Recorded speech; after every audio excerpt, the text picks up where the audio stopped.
আজকালকার দিনে নানা দিকে বিভিন্ন সমস্যায় পড়তে হয় সবাইকেই, সেটা লিগ্যাল কোনো বিষয় হোক বা চিকিৎসা সংক্রান্ত কোনো বিষয় বা আর যাই হোক না কেন।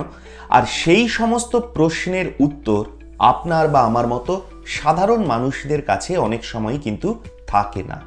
এবার সেই সমস্যার সমাধান করবে দ্য নিউজ বাংলা লাইভ। অর্থ, স্বাস্থ্য, আইনি, প্রশাসনিক যে কোনো বিষয়ের সব সমস্যার সব প্রশ্নের উত্তর পাবেন কেবলমাত্র দ্য নিউজ বাংলা লাইভে। কবি বলেছেন, এই বিশ্বকে এই শিশুর বাসযোগ্য করে যাব আমি, নবজাতকের কাছে এ আমার দৃঢ় অঙ্গীকার। কিন্তু নবজাতকদের সবার আগে তো সুস্থ থাকতে হবে, আর সেই জন্যই নবজাত শিশুর স্বাস্থ্যের কথা ভেবেই আজ আমাদের সঙ্গে রয়েছেন প্রখ্যাত শিশু রোগ চিকিৎসক ডক্টর জয়দেব রায়। আজকের বিষয় মাতৃদুগ্ধ, এবং এই মাতৃদুগ্ধের যে সমস্যা, এই সমস্যা কিন্তু অনেক নতুন মাই ভোগ করেন। আর সেই জন্যই ডক্টর জয়দেব রায়কে আমরা বেশ কিছু প্রশ্ন করেছিলাম নতুন মায়েদের জন্য। শুনে নিন তিনি কি বললেন।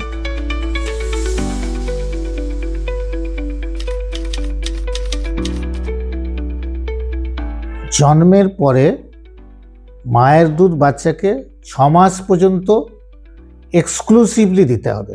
এক্সক্লুসিভলি কথাটাকে আমি একটু হাইলাইট করতে চাচ্ছি। এক্সক্লুসিভলি মানে বাইরে থেকে কোনো জল খাবে না, আর্টিফিশিয়াল মিল্কও তো দেবেই না, মধুও খাবে না, কোনো রকম কিছু না। ওষুধ টষুধ যদি দিতে হয় সেটুকুর জন্য সেটুকু দেওয়া যাবে।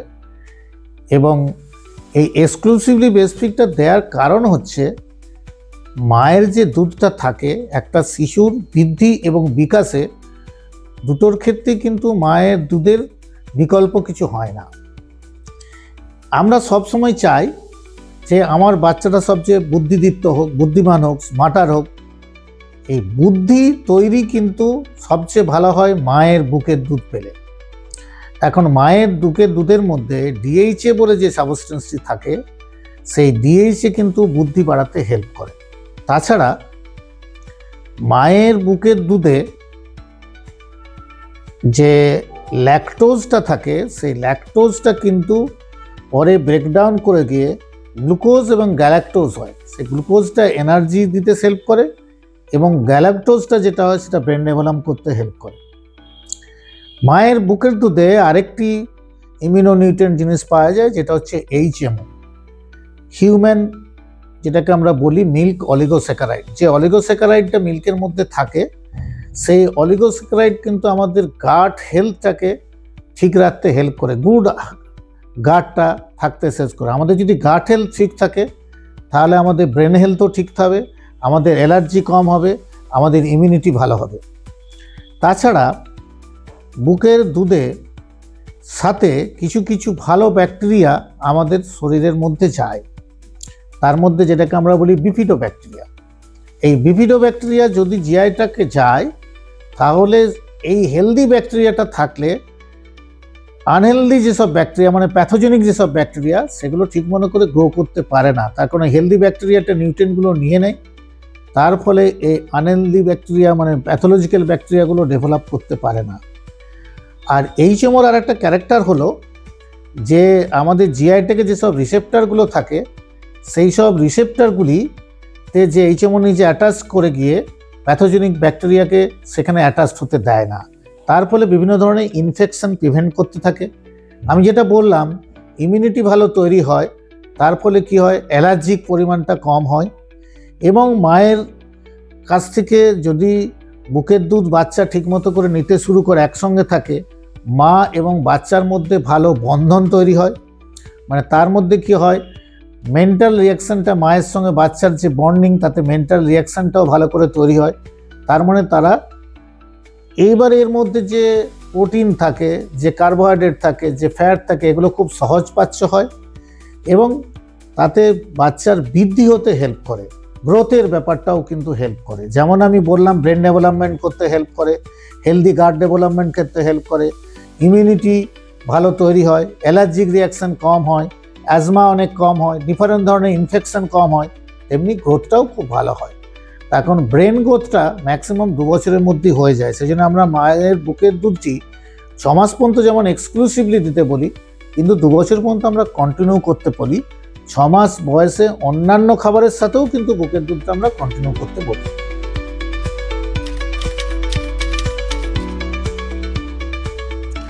প্রথম কথা, হ্যাঁ অবশ্যই, প্রথম কথা আমরা বলি ওয়ার্কিং মাদারকে যাবার আগে বাচ্চাকে বুকের দুধটা পান করিয়ে যাবে, এবং বেবি যত শাক করে তত বুকের দুধটা বাড়ে।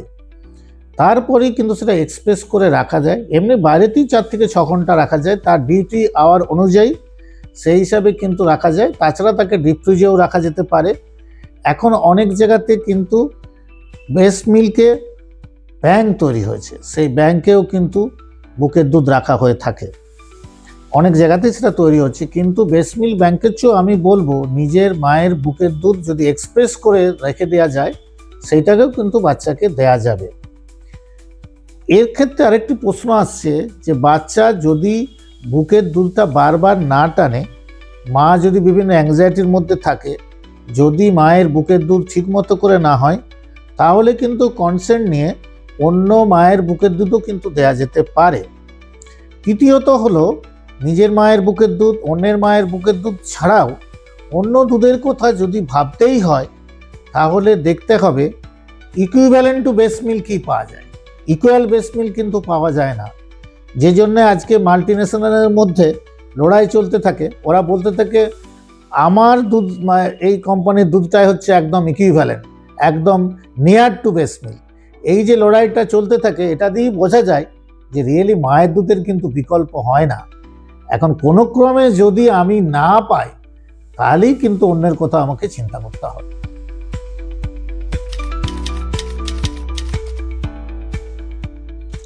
এখন দেখতে হবে তার কম্পোজিশন কি, সে মায়ের দুধের সঙ্গে কতটা আছে। কোনো দুধের মধ্যে যদি আমি প্রোটিন বেশি করে দিই, ওবেসিটি বেশি হতে পারে। কোনো দুধের মধ্যে যদি সুগার বেশি দিই, তাহলে তার সাইড এফেক্ট হতে পারে। আমাকে কম্পোজিশনটা দেখতে হবে যে টুয়ার্ডস যেন মায়ের বুকের দুধের মতো হয়, কিন্তু ওটা কখনোই মায়ের বুকের দুধের বিকল্প নয়। ওর মধ্যে সলিড লোডটা কতটা থাকে, তার কারণ বাচ্চাদের কিডনি অনেক অপরিণত থাকে। বাচ্চাদের কিডনি যদি অপরিণত থাকে, তারা বেশি সলিড লোড নিতে পারে না। তাহলে ওই দুধের মধ্যে যদি সলিডটা কেমন আছে, অসমোলারিটি কেমন আছে, ডাক্তারবাবু এটা লিখতে গেলে তাকে কিন্তু অনেক কিছু জিনিস দেখতে হয়। আমি এলাম আর একটা মায়ের বুকের দুধ হচ্ছে না বলে দিল, সঙ্গে সঙ্গে একটা আর্টিফিশিয়াল মিল লিখে দিলাম, এটা মনে হয় ঠিক নয়। তার কারণ হচ্ছে অনেক সময় মায়েদের শেখাতে হয় দুধটা ঠিকমতো করে ল্যাচিং করছে কিনা, ঠিকমতো করে পজিশন নিচ্ছে কিনা, মাদের একটু রিল্যাক্স করতে হয়। এরকম অনেক মা আমার কাছে এসছে যারা বলে আমার দুধ ঠিকমতো হচ্ছে না। তাদের যখন সাইকোলজিক্যালি আমি কাম করে দিলাম, তাদের ল্যাচিং দেখিয়ে দিলাম, কী করে দুধটা ধরাতে হবে দেখিয়ে দিলাম, তারপর দেখা যায় তার প্রচুর দুধ আছে এবং সেখানে সে মায়ের দুধ খেয়ে কিন্তু বাচ্চা বড় হয়েছে, তাকে আর্টিফিশিয়াল মিল থেকে আমি ছাড়িয়ে দিয়েছি। অ্যান্ড সত্যি করেই যদি মায়ের বুকের দুধ কোনো কারণে না হয়, তাহলে সেখানে দেখতে হবে যে মায়ের দুধের ইকুইভ্যালেন্ট কোনো মিল্ক আছে কিনা, তখন সেটা আমাদের দেয়া যেতে পারে। এখন আমি বাচ্চাটাকে তো গ্রোথ হচ্ছে না দেখা গেল, দুধ ঠিকমতো করে পাচ্ছে না দেখা গেল, তখন আমাকে অল্টারনেটিভ কথা ভাবতেই হয়।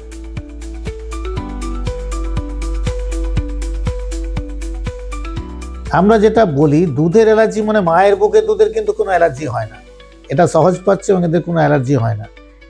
এই অ্যালার্জিটা হয় কাউ মিল্ক প্রোটিন অ্যালার্জি বলে আমরা বলে থাকি। মানে কাউ মিল্ক দিয়ে, এই যে আমাদের most of the artificial milk যেগুলো তৈরি হয়, এগুলো কিন্তু কাউ মিল্কতে তার মডিফিকেশন করা। আমি একটা কথা সবসময় বলি যে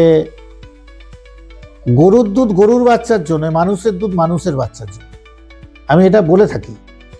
তার মানে কি হচ্ছে, এই গরুর দুধটা কিন্তু বাচ্চার জন্য সুইটেবল নয়। Most of the artificial milk কিন্তু ওই কাউ মিল্ক থেকে আসে এবং সেখানে কাউ মিল্ককে কিন্তু অ্যালার্জি হতে পারে, কাউ মিল্ক প্রোটিন অ্যালার্জি। তার মানে ওই যে প্রোটিনটা থাকে সেইটা থেকে অ্যালার্জি হয়। সেই জন্য তার অল্টারনেটিভ হিসেবে প্রোটিনটাকে ভেঙে ফেলতে হয়, হাইড্রোলাইজ করে দিতে হয়। সেখানে কিন্তু হাইড্রোলাইজ মিল্ক ফর্মুলা পাওয়া যায়, অ্যামাইনো অ্যাসিড ফর্মুলা পাওয়া যায়। তখন কিন্তু আমাকে সেই অ্যামাইনো অ্যাসিড ফর্মুলা বা হাইড্রোলাইজ ফর্মুলা দিয়ে, এক্সট্রিম ফর্মে যদি অ্যালার্জি হয় সেখানে আমাকে অ্যামাইনো অ্যাসিড ফর্মুলা দিয়ে সেই কমপ্লিকেশনটাকে আমাকে ঠিক করতে হয়। কিন্তু বুকের দুধ যেটা মায়ের কাছ থেকে পাওয়া যায়, তার থেকে কিন্তু কোনো অ্যালার্জি হয় না। আশা করি ডক্টর জয়দেব রায়ের এই উপদেশ নবজাত শিশুদের এবং নতুন মাদের অনেক উপকারে লাগবে। আজ জানলেন মাতৃদুগ্ধের বিষয়ে। এইরকমই আরো নানা বিষয়ে নানা উপকারী তথ্য জানতে চোখ রাখুন কেবলমাত্র দ্য নিউজ বাংলা লাইফে।